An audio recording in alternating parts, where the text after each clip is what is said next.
Alright, we are in November right now, and here is an Ataulfo rootstocks. One of my largest chunk I have right here. Lots of fruitlets have been setting on the Nam Duck Mai. You can see it right there. I picked a summer fruit I had right here. This flower kind of like towards the end of spring and summer, so it's a nice healthy fruit. But there's a few other clusters of it right here. But these are definitely nubbins. See it right here. Some obviously even cracking, but those are the ones that just bloom. You see these right here? These just bloomed like a month ago, and they're setting quite a bit of fruit right now. Here's another one right there. So let me try to move this ladder around and try to show you guys what's set for this month, or what is setting right now. So these are lots of grafts I've had here. Probably go through it maybe one day, one by one.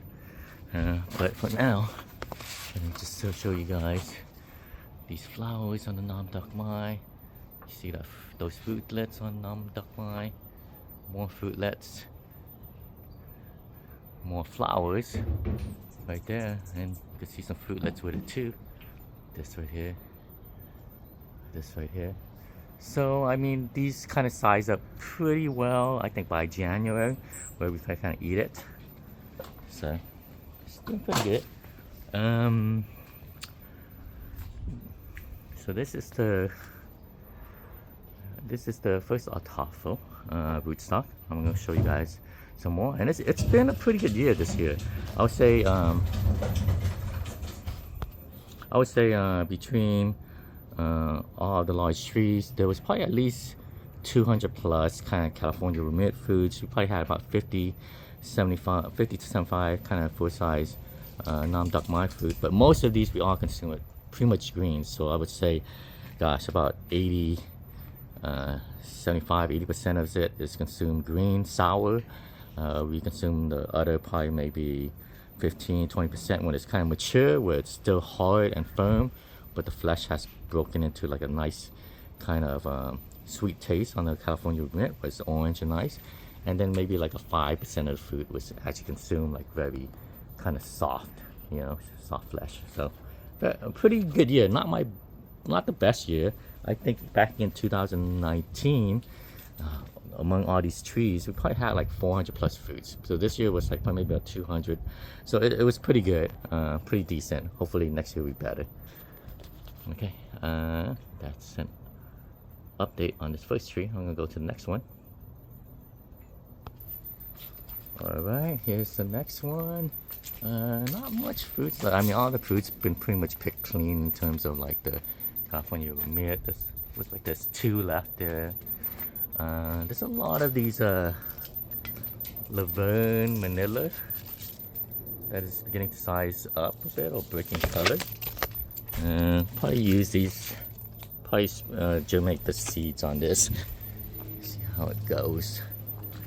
Let's see. Here's some really nice Nam Duck Mai fruits. These look like full-size fruit. There was a bunch of nubbins that we picked off of it, but this is the Nam Duck Mai. Look how tall it's grown. I probably need to cut that back. Nam Duck Mai looking pretty good. This is the Super Julie, but unfortunately all I got was a bunch of nubbins. From it. I definitely need to either spray or time the blooming right. Super Julie is interesting. Look at this. Look how it hangs. It hangs, at least these nubbins, they are hanging until they shrivel up. Very interesting, because I tried kind of doing the bend test on it and they didn't break off, but then they end up shriveling. So these are nubbins.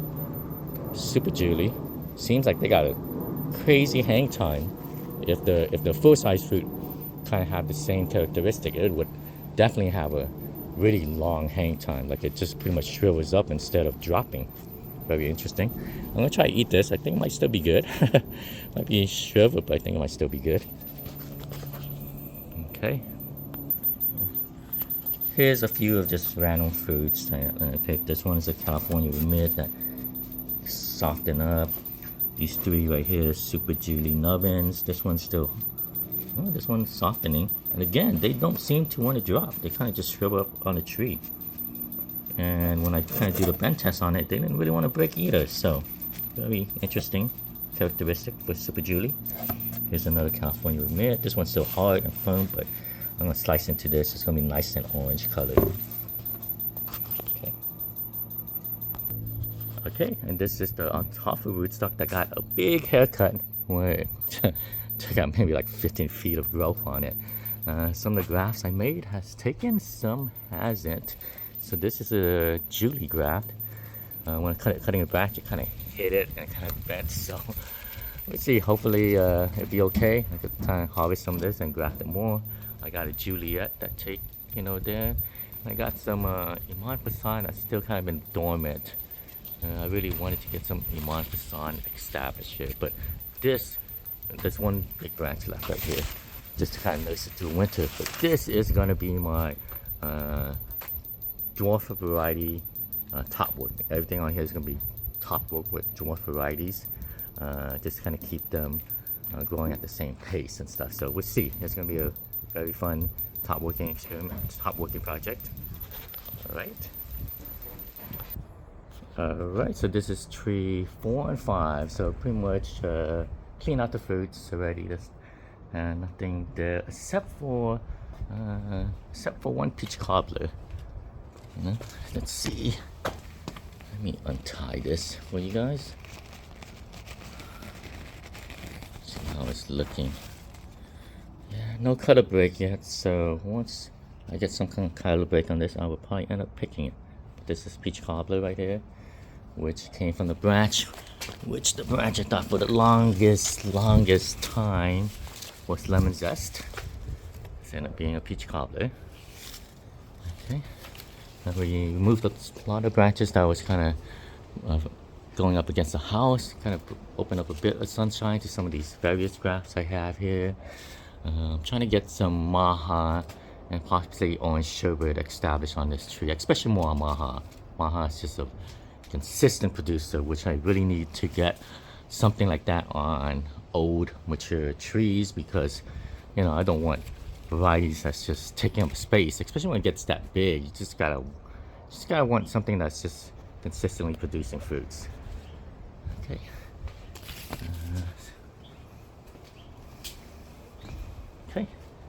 So that is an update for this month.